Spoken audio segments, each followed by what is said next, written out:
रब्बुल आलमीन मेरा दोस्त है, जिसने मुझे पैदा किया है सो वही मुझे रास्ता दिखाता है, और वो जो मुझे खिलाता और पिलाता है,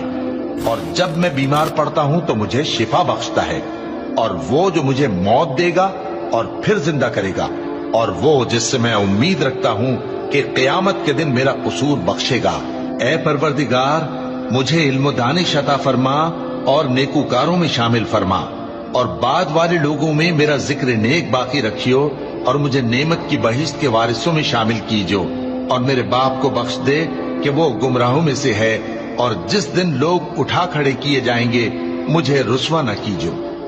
जिस दिन न माल ही कुछ फायदा दे सकेगा और न बेटे। हाँ, जो शख्स अल्लाह के पास बेरोग दिल लेकर आया वो बच जाएगा, और बहिश्त परहेजगारों के करीब कर दी जाएगी, और दोज़ख गुमराहों के सामने लाई जाएगी, और उनसे कहा जाएगा कि जिनको